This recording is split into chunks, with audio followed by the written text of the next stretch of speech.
India में दो landers ने ओवर द इयर्स अपनी स्ट्रॉन्ग परफॉर्मेंस से, अपने ट्रैक रिकॉर्ड से एक ऐसा बेंचमार्क क्रिएट किया है अपने लिए कि आज के टाइम पे जब भी कोई नया लैंडर या जब भी कोई लैंडिंग बिजनेस अच्छा करना स्टार्ट होता है तो उसका डायरेक्ट कंपैरिजन इन दोनों लैंडर्स के साथ में होता है। सो बैंकिंग इंडस्ट्री में ये काम किया है एचडीएफसी बैंक ने over the years, and NBFC industry में ये काम किया है बजाज फाइनेंस ने।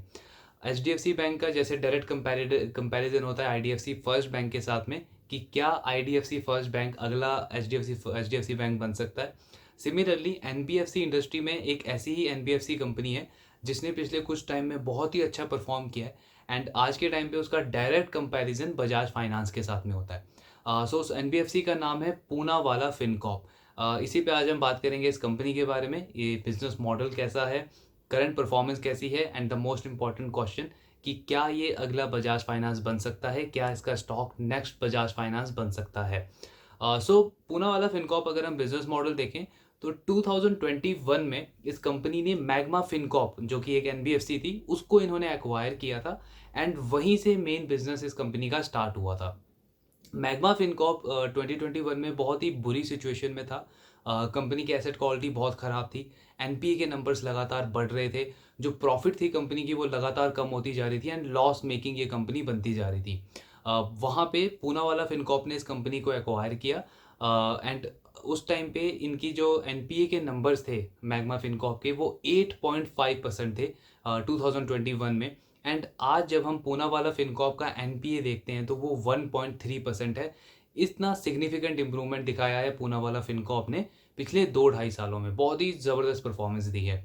अगर हम थोड़ा बिजनेस मॉडल इस कंपनी का समझें तो मैग्मा फिनकॉर्प जो थी वो ज़्यादातर एग्री लोन देती थी, ट्रैक्टर लोन देती थी, कमर्शियल व्हीकल, कमर्शियल इक्विपमेंट, इस तरीके के लोन देती थी।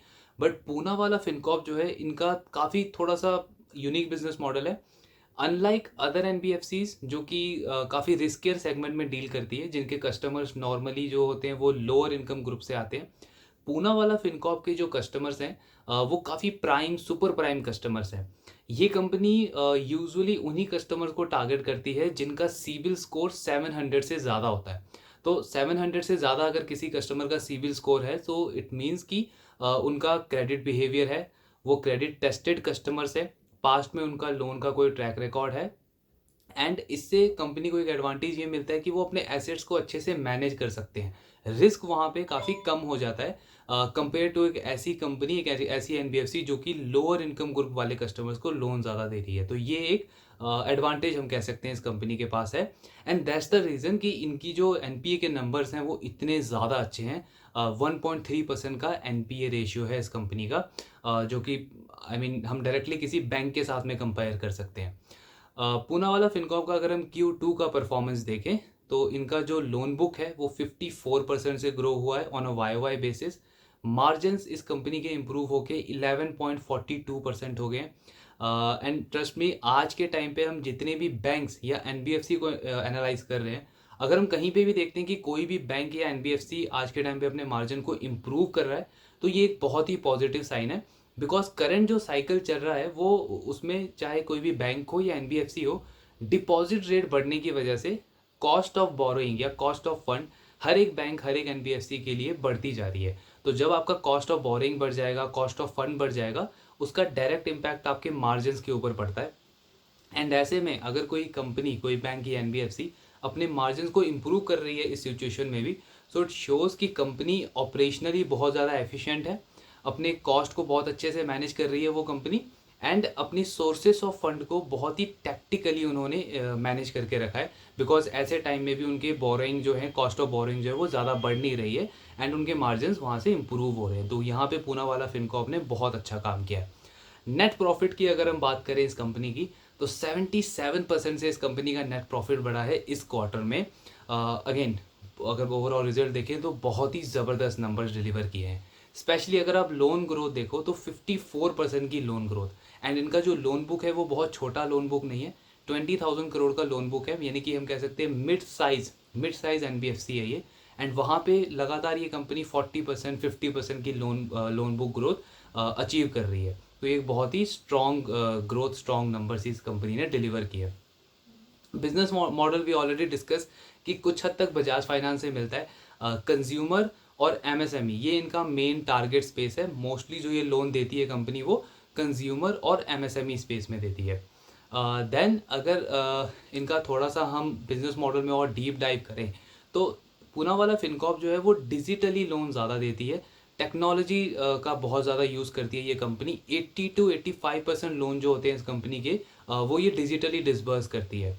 डिजिटली डिसबर्स करने से इस कंपनी को एडवांटेज क्या मिलता है कि इनकी कॉस्ट काफ़ी ज़्यादा कम हो जाती है। अगर हम मैग्मा फिनकॉर्प को देखें तो उनके 300 ब्रांचेस थे जब उसे पूनावाला फिनकॉर्प ने एक्वायर किया। एंड आज के टाइम पे पूनावाला फिनकॉर्प सिर्फ 102 ब्रांचेस से ऑपरेट कर रहा है अपने बिजनेस को। यानी कि उन्होंने ब्रांचेस अपने 200 के आसपास ब्रांचेस जो है उसको बंद कर दिए पिछले 2 सालों में। और आज के टाइम पे ये ब्रांच लाइट मॉडल जो है वो उसके थ्रू अपने बिजनेस को रन कर रहे हैं। अब इसमें एडवांटेज क्या होता है, क्योंकि आप डिजिटली लोन दे रहे हो तो एक तो आपकी ब्रांचेस की कॉस्ट बच जाती है, मैन पावर कॉस्ट आपकी बच जाती है, इलेक्ट्रिसिटी कॉस्ट बच जाती है, रेंट की कॉस्ट बच जाती है, और इन सारी चीज़ों को मेंटेन करने की जो कॉस्ट है वो भी काफ़ी ज़्यादा कम हो जाती है। सो ये सारी जो कॉस्ट कम हो जाती है कंपनी की, इससे इनको एडवांटेज मिलता है कि ये अपने कस्टमर्स को कम इंटरेस्ट रेट पे भी लोन ऑफर कर सकते हैं। और स्टिल अपने मार्जिन के साथ कॉम्प्रोमाइज़ करने की इन्हें ज़रूरत नहीं पड़ती। कम रेट्स पे लोन देकर भी ज़्यादा मार्जिन एंड ज़्यादा प्रॉफिट के नंबर्स ये कंपनी बहुत ईजिली जनरेट कर पा रही है। बिकॉज जो बिजनेस मॉडल है वो काफ़ी लो कॉस्ट बिजनेस मॉडल है। एंड ये एक यूनिक तरीके का कॉम्पिटिटिव एडवांटेज भी हम कह सकते हैं इस कंपनी के पास में है। एक और इंटरेस्टिंग चीज़ पूनावाला क्या कर रहा है कि ये शॉर्ट टर्म लोन्स भी ऑफर करते हैं। शॉर्ट टर्म लोन्स यानी कि 12 महीने से जो भी कम के लोन्स होते हैं उनको हम शॉर्ट टर्म लोन्स बोलते हैं। तो शॉर्ट टर्म लोन्स में ये कंपनी क्या करती है कि कस्टमर्स को ऑनबोर्ड करती है, कस्टमर्स को एक्वायर करती है, देन ग्रेजुअली उन कस्टमर्स का ये डेटा गैदर करती है, उनका क्रेडिट बिहेवियर देखती है कि कस्टमर्स ने जो अभी लोन दिया है उसको रीपे करने में वो कैसा बिहेव कर रहे हैं, देन उस कस्टमर्स के और क्या क्या रिक्वायरमेंट हो सकते हैं, और टेक्टिकली उन्हें जो बाकी के प्रोडक्ट्स हैं वो क्रॉस सेल करते हैं। एंड देन ग्रेजुअली ये 3 साल के 5 साल के जो लोन होते हैं वो भी उन कस्टमर्स को ऑफर करते हैं, इंश्योरेंस के प्रोडक्ट्स भी ऑफर करते हैं। सो इससे होता क्या है कि एक्विजिशन कॉस्ट तो वन टाइम लगती है कंपनी की, बट क्योंकि वो एक एक्विजिशन कॉस्ट पे बाकी सारे प्रोडक्ट्स भी क्रॉस सेल कर पा रहे हैं तो पर कस्टमर रेवेन्यू जो है वो कंपनी का बहुत ज़्यादा बढ़ जाता है। एंड इसीलिए ये बिजनेस मॉडल और ज़्यादा एफिशिएंट हो जाता है बिकॉज टेक्नोलॉजी का बहुत अच्छे से यूज़ कर रही है पूनावाला फिनकॉर्प। सो यहाँ पे एक और कॉम्पिटिटिव एडवांटेज है इस कंपनी को, बिकॉज ये चीज़ें बैंक बहुत आसानी से कर पाता है। बिकॉज बैंक के पास हमारा करंट अकाउंट, सेविंग अकाउंट होता है, तो बैंक के पास में ये डेटा होता है कि हम कहाँ पे स्पेंड कर रहे हैं, कहाँ पे ज़्यादा स्पेंड कर रहे हैं, क्या हमारी नीड है, क्या हमारी रिक्वायरमेंट है। वो चीज़ पूनावाला फिनकॉर्प एक एनबीएफसी होते हुए भी काफ़ी अच्छे से यूज़ कर रही है। नाउ अगर अब करेंटली थोड़ा इसका स्टॉक की बात करें तो जब से आरबीआई का नया रेगुलेशन आया है तब से पूनावाला का जो स्टॉक है उसके ऊपर थोड़ा सा प्रेशर है, स्टॉक थोड़ा सा नीचे भी आया है। और उसके पीछे का अगर हम रीज़न देखें तो बहुत ही सिंपल है। पूनावाला फिनकॉर्प का आज जो लोन बुक है उसमें से 54% लोन जो है वो अनसिक्योर्ड लोन है। एंड कंपनी का ये कहना है कि आगे चल के इस 54% को वो 60% तक लेके जाना चाहते हैं। यानी कि आने वाले टाइम में वो अनसिक्योर्ड लोन और ज़्यादा बढ़ाना चाहते हैं, 60% तक उनकी अनसिक्योर्ड लेंडिंग ले जाने का टारगेट है। तो जैसे कि हमने आरबीआई का जो रेगुलेशन था उस वीडियो में भी डिस्कस किया था, उसका लिंक आपको इस वीडियो के डिस्क्रिप्शन में भी मिल जाएगा कि जैसे ही जो अनसिक्योर्ड लेंडिंग जो करते हैं बैंक और एनबीएफसी, उनके ऊपर ये रूल रेगुलेशन लागू हो जाएगा कि आपको कैपिटल एक्स्ट्रा रखना पड़ेगा। एक्स्ट्रा कैपिटल रखने का मतलब ये है कि ऑब्वियसली आपकी कॉस्ट बढ़ेगी और आपकी ग्रोथ और प्रॉफिट के नंबर्स पे भी थोड़ा सा इफेक्ट पड़ेगा। सो ये वो मेजर रीज़न है जिसकी वजह से हम देख रहे हैं कि स्टॉक में थोड़ा बहुत प्रेशर बना हुआ है, एक नेगेटिव सेंटीमेंट बना है इस स्टॉक के अराउंड। बिकॉज ऑब्वियसली क्योंकि आपकी अनसिक्योर लेंडिंग आप कह रहे हो कि हम 60% तक बढ़ा देंगे तो आपकी कॉस्ट और ग्रोथ पे थोड़ा सा इफेक्ट उसका पड़ेगा। बट सी, हमने उस वीडियो में भी, उस रेगुलेशन वाली वीडियो में भी डिस्कस किया था कि 3 मेजर चीज़ें हमें देखनी है। हमें सिर्फ ये नहीं देखना है कि अनसिक्योर्ड का एक रूल आ गया तो पूरी इंडस्ट्री पे एक जैसा असर पड़ेगा एंड हमें बैंक्स और एनबीएफसी से एग्जिट कर लेना चाहिए, बिकॉज ये काफ़ी जेनेरिक व्यू है। अगर ऐसा व्यू लेके हम इन्वेस्टिंग करेंगे तो कभी भी वेल्थ क्रिएट नहीं हो सकती। हमें इंडिविजुअली बिजनेसेस देखने होंगे कि हर एक बिजनेस इंडिविजुअल कहाँ पे स्टैंड करता है। सो पूनावाला का अगर हम देखें 3 चीज़ें जो हमें देखनी है। सबसे पहला कि लोन मिक्स, हमें ये देखना है कि अनसिक्योर्ड लोन कितना है, सिक्योर्ड लोन कितना है। दूसरा हमें ये देखना है कि एसेट क्वालिटी का ट्रैक रिकॉर्ड कैसा है, 3 साल का, 5 साल का, पिछले 1 साल का एनपीए के नंबर्स कैसे रहे एनबीएफसी के या उस कंपनी के। और लास्टली हमें देखना है कि मैनेजमेंट की गाइडेंस क्या है, मैनेजमेंट क्या कह रहा है आने वाले टाइम के लिए, वो क्या आउटलुक दे रहा है। तो अगर इसको हम पूनावाला के केस में देखें तो इस कंपनी का अनसिक्योर्ड आज के टाइम पे 54% है, बट आने वाले टाइम में कंपनी कह रही है इसको 60% तक लेके जाना चाहती है। सो वी कुड अज्यूम कि 60% का इनका अनसिक्योर्ड लोन मिक्स है।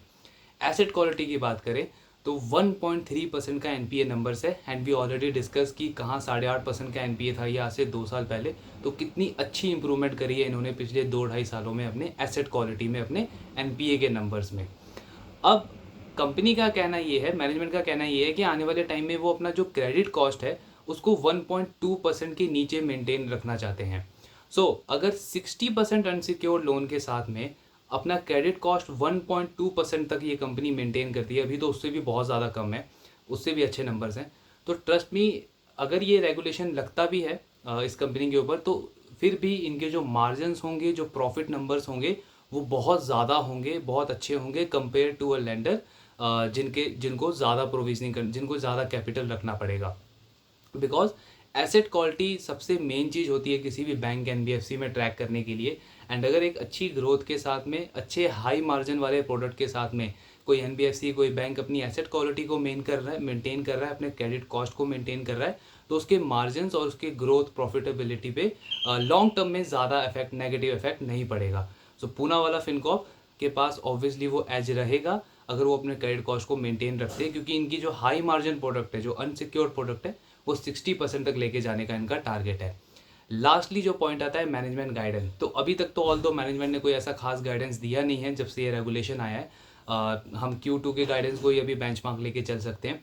बट सपोज अगर कल को चल के मैनेजमेंट ये कहता है कि इस रेगुलेशन की बात से एसेट क्वालिटी ख़राब हो सकती है, ग्रोथ नंबर थोड़े कम हो सकते हैं, या प्रॉफिट के नंबर्स थोड़े से अफेक्ट हो सकते हैं, तो वो सिचुएशन आ सकती है जहाँ पे हम कह सकते हैं इस स्टॉक से हमें एग्जिट कर लेना चाहिए, या इस कंपनी को हम थोड़ा सा नेगेटिवली देखना स्टार्ट करेंगे, इस बिजनेस को थोड़ा सा नेगेटिव हम देख सकते हैं।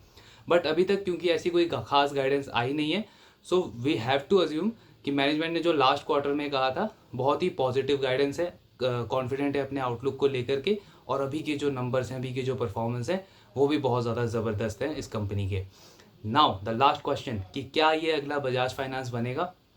सो see, Bajaj finance undoubtedly last 10 years में इंडिया का सबसे बेस्ट एनबीएफसी रहा है, चाहे हम उसको किसी भी पैरामीटर पे कंपेयर करें, एनालाइज करें।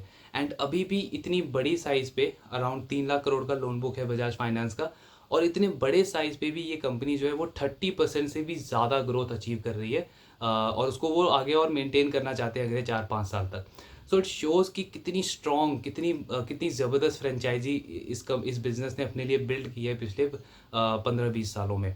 पूनावाला फिनकॉर्प की अगर हम बात करें ऑन दी अदर हैंड, तो अनडाउटेडली पिछले 2-2.5-3 सालों में तो बहुत अच्छी परफॉर्मेंस रही है। बट एक जो सबसे बड़ा चैलेंज रहेगा इस कंपनी के लिए कि जब इकॉनमी हमारी ख़राब होती है, क्योंकि अभी तो 2-3 सालों से इकॉनमी बहुत अच्छा कर रही है, बट आगे चल के जब इकॉनमी थोड़ी सी ख़राब करती है, इंडस्ट्री में, सेक्टर में जब लोन की डिमांड कम होना स्टार्ट होता है, एंड एनपीए का साइकिल जब बढ़ना शुरू होता है, एनपीए का साइकिल जब वापस आता है, तब ये कंपनी कैसा परफॉर्म करेगी, ये सबसे बड़ा चैलेंज रहेगा पूनावाला फिनकॉर्प के लिए। बिकॉज अभी तक इन्होंने कोई भी ऐसा स्ट्रेस साइकिल वाला सिचुएशन फेस नहीं किया है। सो इनके लिए सबसे बड़ा चैलेंज यही रहेगा कि जब इस तरीके का अनफोर्सीन इवेंट आता है, वहाँ पे ये कंपनी कैसा परफॉर्म करती है। अब एज एन इन्वेस्टर हमें कैसे देखना चाहिए। सो सी, अगर मैं एक कंजर्वेटिव इन्वेस्टर हूँ, मुझे ज़्यादा वॉलेटिलिटी पसंद नहीं है, विच मीन्स कि मुझे ऐसा नहीं चाहिए कि मैं कोई स्टॉक लूँ और वो 15-20% नीचे चला जाए, डिस्पाइट द फैक्ट कि बिज़नेस अच्छा कर रहा है, बट स्टॉक में ज़्यादा वॉलेटिलिटी मुझे पसंद नहीं है, मैं उसे डाइजेस्ट नहीं करना चाहता। सो पूनावाला फिनकॉर्प जैसा स्टॉक या ऐसा बिजनेस मेरे लिए बिल्कुल नहीं है, because obviously company mid size है, तो इसमें वॉलेटिलिटी ज़्यादा रहेगी, क्योंकि कंपनी अभी ग्रो कर रही है, तो स्टॉक में वॉलेटिलिटी भी ज़्यादा रहेगी। जो ऐसे रेगुलेशन आएंगे उनका इम्पैक्ट पूनावाला जैसे बिजनेस पे ज़्यादा पड़ेगा compare to a business like Bajaj finance, because वो ऑलरेडी बहुत ज़्यादा बड़ा बिजनेस है। तो कंजर्वेटिव इन्वेस्टर के लिए बहुत अच्छा बिजनेस, बहुत अच्छा स्टॉक ये बिल्कुल भी नहीं है, बिकॉज में वॉलेटिलिटी ज़्यादा रहेगी।